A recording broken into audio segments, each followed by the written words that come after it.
Sonia, would you introduce our guest speaker this evening? Yes, yes. So tonight we're going to get an inside look into Care Partners. We're joined by Amy Aldi. She's a Care Partner coordinator. And I'll just tell you a little bit about her background that Trisha shared with me. Trisha's not able to join us tonight. She had a conflict, so doing this on her behalf. So Amy's a native Houstonian. She's graduated from Deer Park High School here in Houston, and she holds degrees from Arizona State University and the University of Illinois.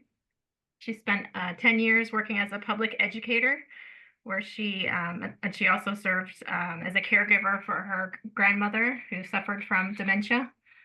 In 2023, she made the decision to step away from public education, and she came across a job listing for Care Partners in the summer of 2023, and she felt like her experiences and her desire to help others made it a good fit for her to be with Care Partners. So she joined then, and since then she's been the care team coordinator and oversees 14 gathering place programs throughout the greater Houston area.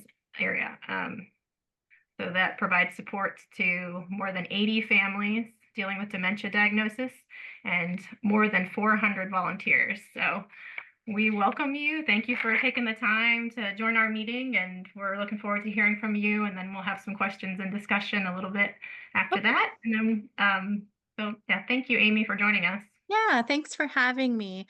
As Sonia said, I'm Amy. I am the care team coordinator that helps oversee the gathering place at your church. And I also work for Care Partners. So I'm going to share or try to share my screen so that I can show you guys the presentation. Let's see if that'll work. All right, are you guys able to see? Yes, okay.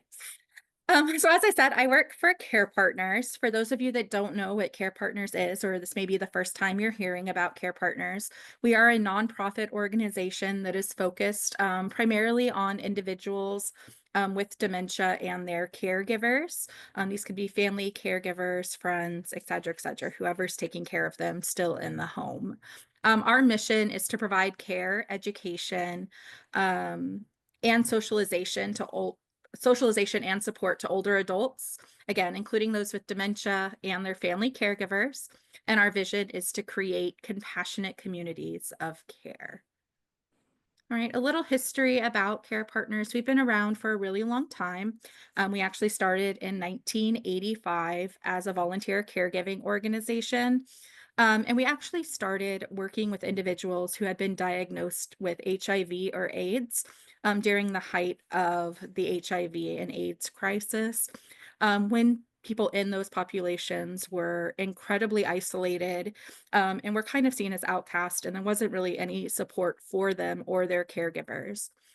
So we kind of formed and we started partnering with different religious and community organizations throughout the greater Houston area. And we would send volunteers into the homes of individuals with HIV or AIDS to kind of just give that support, right? The companionship, the friendship, and to just be there when no one else could be. So we did that for about 7 years. And in 1993, as a robust response to the AIDS epidemic, came into fruition through the federal government and other organizations. One of our board members, who was a doctor, said, you know, I'm seeing a lot of the same isolation among individuals who have dementia and their family caregivers. Would you guys be at all willing to shift your focus from AIDS and HIV to dementia care? And responding to that need that was seen, we said, yes, we will absolutely do that. And we shifted our focus over. We, at this point in time, our name was Interfaith Care Partners. So you guys may think of us as Interfaith Care Partners. However, over time, we realized we were getting confused with Interfaith Ministries. And so we did change to just being Care Partners in 2017. And then in 2022, as the oldest Dementia Day Center in the Houston area was getting ready to close its doors due to lack of funding and Baker Ripley pulling out. We stepped in and took over that day center as well. So we also operate a day center down in the Stella Link Med Center area for individuals with early to late stage dementia. That's a licensed facility. So we have lots and lots of different programs. The ones that you guys may be most familiar with is the Gathering Place program. And that's because your church offers the Gathering Place program. But we do lots of other stuff. As I said, we have our Dementia Day Center, which is a licensed facility with skilled caregivers on staff. This includes nurses, nurses assistants, etc. And this is going to be a facility where individuals with dementia can come. They stay for the day. It's not an overnight facility. They stay for the day. They get to go home. And it just kind of serves kind of like an adult daycare for individuals specifically with dementia. We also have the Gathering Place and Second Families programs, which are volunteer-based activity and respite programs. The Gathering Place, like I said, is probably the one that you guys are most familiar with because the Woodlands Community Presbyterian Church does host a Gathering Place on the second Monday of each month.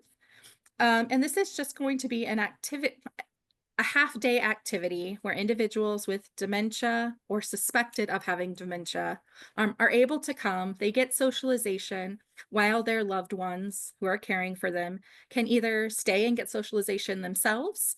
They can go to a support group that you guys offer at the same time as the Gathering Place, or they can leave and have some time to themselves or to get errands done that they wouldn't have an opportunity to do otherwise.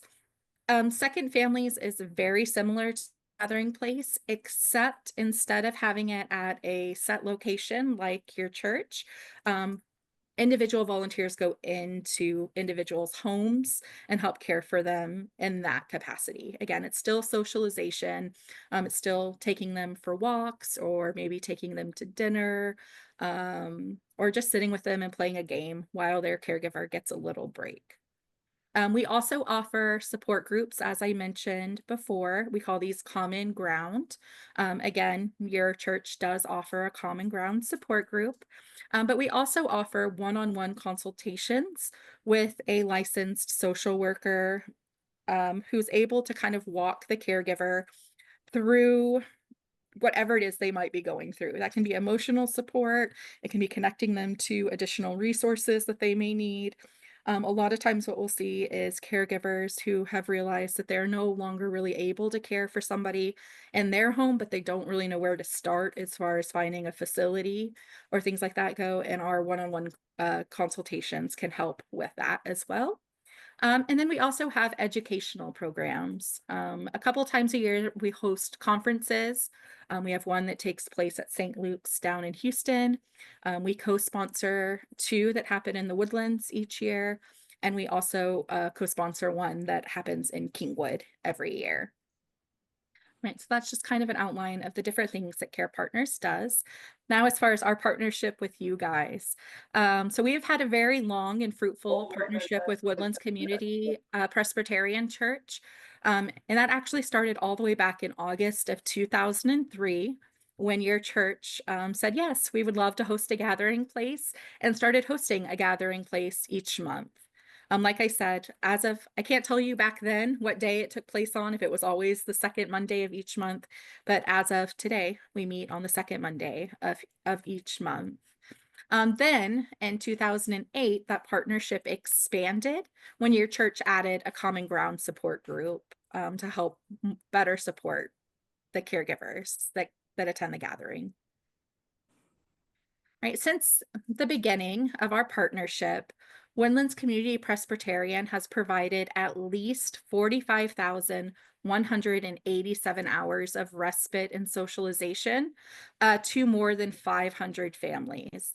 So if you break that down, since 2003, your volunteers from your church have given more than 1,883 days or 5.25 years of respite and socialization care to members of your community, which is so impressive.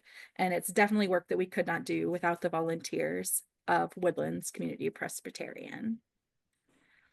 All right, now our records around volunteer hours are a little more shaky, but even so, since 2021, the volunteers at Woodlands Community Presbyterian have volunteered more than 12,000 hours to help serve the community. And again, these are individuals with dementia and their loved ones. All right, so if you're interested in getting involved or you know somebody who may want to get involved, there's some information here. So if you're wanting to help with the Gathering Place or any of Care Partners programs, there's several ways you can do that. You can volunteer. We're always looking for day of volunteers, but we also take cooking volunteers. This is where you would make a dish from a given recipe for the month and then drop it off the morning of the gathering. And this is to help provide lunch to our families who come. You can also donate. Care Partners is largely funded by individual donors, and the Gathering Place is kind of the same way. But if neither of those fit you, we also just appreciate it if you spread the word. The vast majority of the individuals we're able to serve and our volunteers find out about us from word of mouth. So you guys just talking about us and saying what it is that we do. Last year, we actually had a huge push to try to pull in more individuals who may need our services. And we did news stories. We were in the newspaper, on TV, and we discovered none of that really did much. It was just people talking about the Gathering Place and what it is that you guys do at your churches that attracted the most people. Now, the other side of this is you may know somebody who could use our services, or you may be able to utilize our services. Sorry. There are several things that you may be able to use. One is the Gathering Place. Again, it's meant for individuals with mild to moderate dementia. There is a registration process to be completed before you attend. So if you know somebody that could use that service, please get them in touch and I'll show you the contact information on the next slide. But don't just have them show up, because we have to plan for one-to-one volunteer ratios. We have to plan for lunches, things like that. So we do want them to register ahead of time. We also offer, again, the care consultation. Anyone can be referred to this. It doesn't have to be in the Houston area. Anyone United States wide that you think could use that service can absolutely use it. And then finally, Common Ground. Our Common Ground support group is primarily for those caring for individuals with dementia. However, all caregivers are welcome. So if you know somebody who's currently caring for an older loved one who may just need the support of other people that are doing the same thing, please tell them about the Common Ground and tell them that they're welcome to attend. I should also note that all of these services are free of charge. The only thing that we do that has a cost associated with it is our Dementia Day Center, and that's only because it's a licensed facility with licensed staff, so it costs a lot to operate, and so there is a charge for that. Right, and so I'm putting up some contact information here. If you're interested in volunteering, donating, you need help, our website is a great resource, and that's carepartnerstexas.org. I've put my email address there. You can feel free to reach out to me, and I'd be more than happy to help you. And then again, our team lead from your church is Trisha McDonald, and I'm sure she would be happy to answer questions. And if she's not able to answer, she knows how to get you in touch with me. So yeah, we can take questions if there's anything else you would like to know. Any of that. The Common Ground, does that meet at the same time as the Gathering Place? Yes, ma'am, it does. It meets it meets for a shorter time than the Gathering Place because they usually come back to join us. But they meet from about 10:30 a.m. until about noon on the second Monday of each month. Okay. Thank you.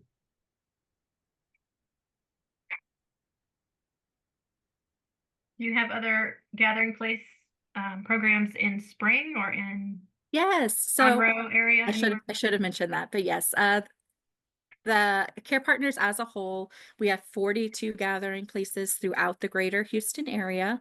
I personally am over 2 that are in the Woodlands one that's in Spring at Christ the Good Shepherd Catholic Church.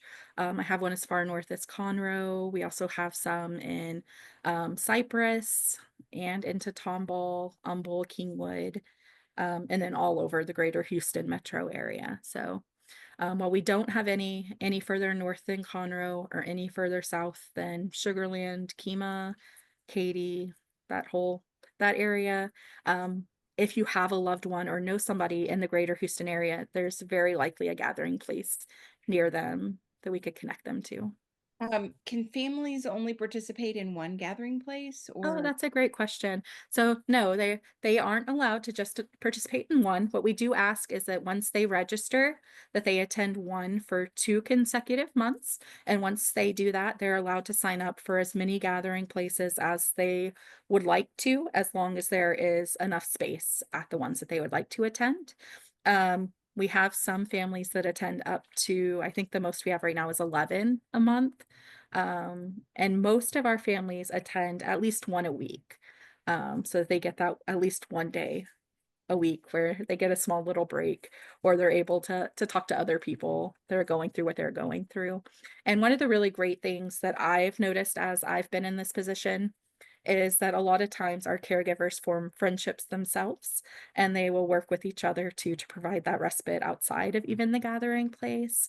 Like at y'all's gathering place right now, we have a couple of fellas who attend, and their wives have started a little carpool system, to where one wife will go around and pick up the 3 men, and then another wife will pick them up from the gathering and take them home, so that the other wives get an extended break during that time, which is awesome to see.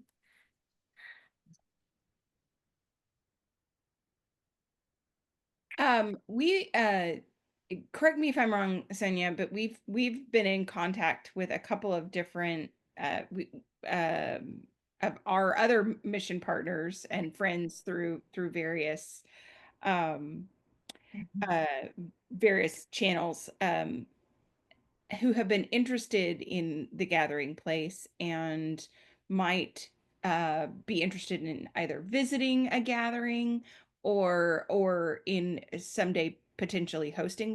Mhm.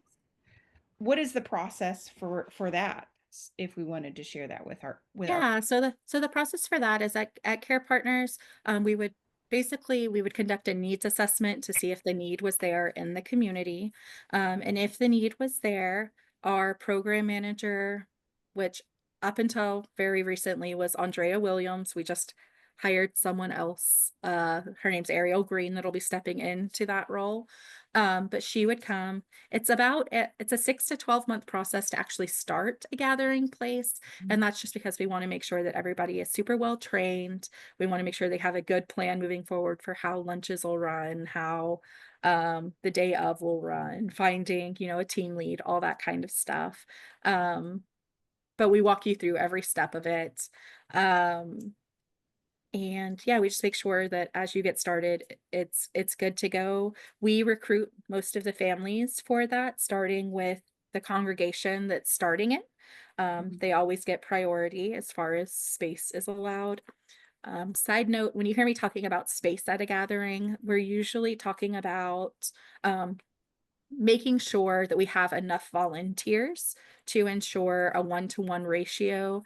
And that's important because at the gathering place, we pair up one volunteer with one individual with dementia, and that is your friend for the day. And it's what makes the gathering place, one, so unique, and two, more of an experience for the individual with dementia, because then you're doing something with them and you're not necessarily doing it for them, which is not always the case. So when I say make sure we have space, we're making sure that we're able to maintain that ratio, and two, to make sure there's actual physical space, which sometimes is an issue. Not at y'all's church. Y'all have a great space. I'm just gonna say. physical space is not an issue No.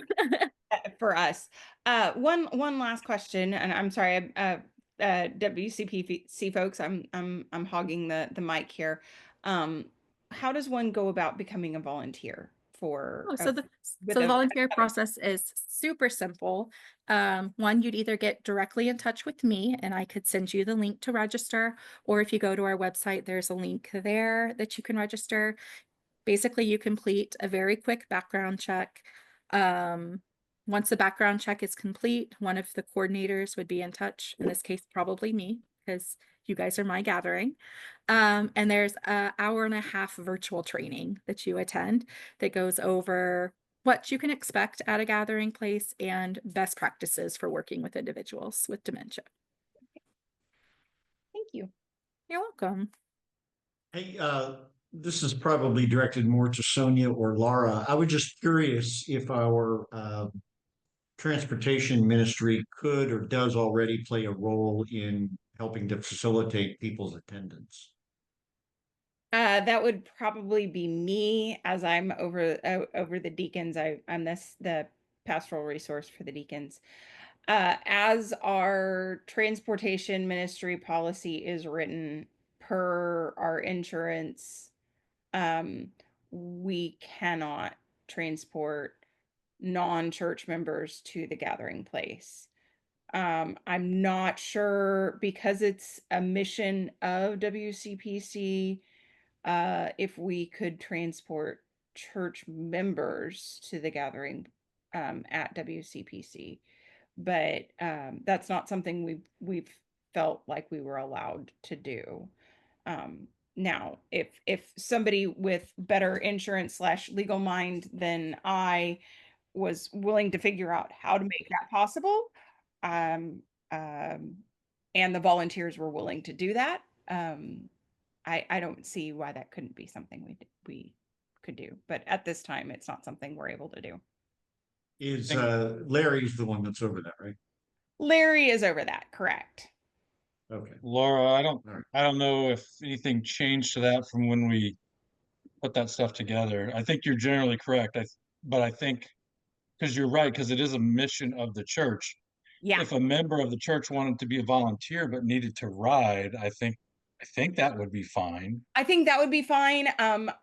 Because the adult would fall in that vulnerable adult category. I'm not sure if we could transport the care partner, Patient. the friend, the partner, to without their primary caregiver. Because we have that in our transportation policy for our minors who would be in that same vulnerable category, that we can transport a minor with their custodial adult. So I think we could probably, our members, transport a care partner with their caregiver to the gathering. Yep, I think so. So yeah, so even if it was like, yeah, the caregiver could come along and they wanted to go to the support group, Right. or they just wanted to walk over to the village center and get a coffee or a bagel for 30 minutes or 60 minutes, I think that would fall under, that would be okay. Right. But expanding beyond our membership, and most of our care partners are not members of our church at this point in time, as I understand. Am I right? Yeah, that's my understanding as well. Okay. Yeah. So did that answer your question, Jenny? And I was also gonna say, if you're doing it for your members, that's y'all's policy, but we do recommend against doing it for others, just for liability purposes. Yeah, that's I think what our insurance told us at the outset when we established our transportation ministry. Okay, yeah, thanks, Doll. I just thought I'd throw it out there as a what if. Amy, can I get a clarification on something?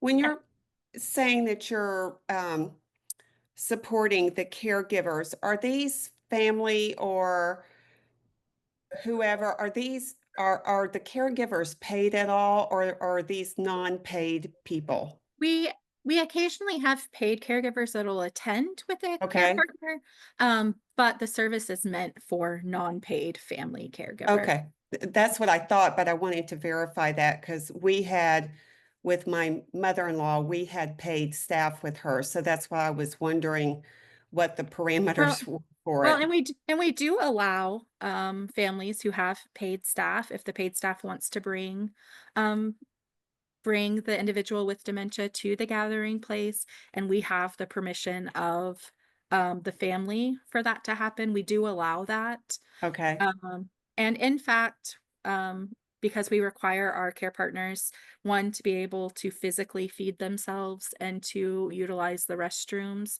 without significant help in the restroom. We do sometimes have paid caregivers that attend to be able to provide those functions for okay, the members. okay, great, thank you.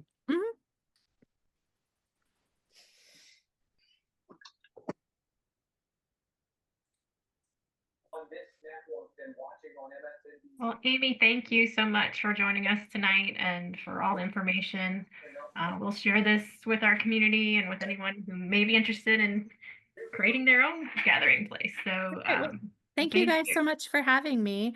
And I hope you get to know a little bit more about the Gathering Place today. And I appreciate all the work that you guys do and all of your volunteers too. Y'all have such a great team there at Woodlands Community Presbyterian. Thank you so much. Thank you, Amy. Have a good evening. You too. Thank you.